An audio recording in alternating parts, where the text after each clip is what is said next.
Hi everybody, I'm Dana Litwin and this is Ginger, and welcome to Tuesday Tips for Leaders of Volunteers.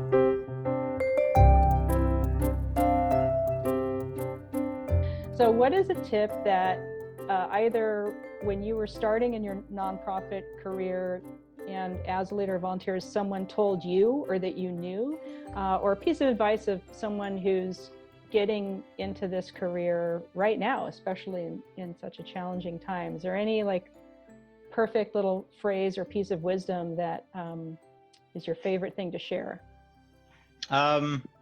So when I got into nonprofit engagement, right, I was coming straight out of the military. I didn't know anything about this field. I started from the most bottom rung possible.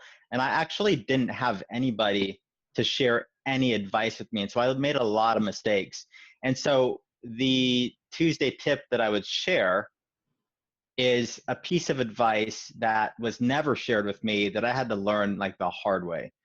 And it's to do your research when trying to connect with companies, massive research, to figure out what their culture is like, to figure out the areas, the focus areas that they really support, and then to after that to not ask for money when you're actually engaging about volunteer engagement. I think especially when you're the volunteer coordinator, you often take your cues from the director of the development or somebody on the development team, and what they're thinking about is the end goal of a large check and not necessarily great volunteer engagement. And so that's the tip that I think that I would share with people is do your research, don't ask for money. And, as you're making these relationships, make sure that you're going about it in a way that really is about the volunteer engagement, and it's about that human connection. Absolutely agree. And I'm glad to see that, so many years into your career and mine as well, that I feel like today there's more resources to find that information than, when you and I started back in the day. So we're different ages, but we started back in the day.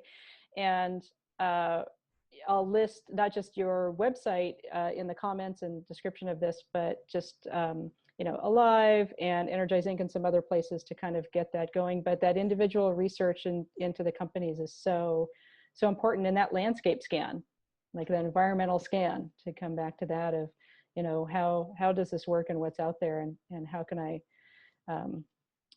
can we align with each other, and that that we stumble into these careers quite often. And it's a great career to have and to be on track with, but depending on where you incubated, where you grew up in the early parts of the career, which department, whether it's development or HR or ops or whatever else, it's going to have that flavor to it.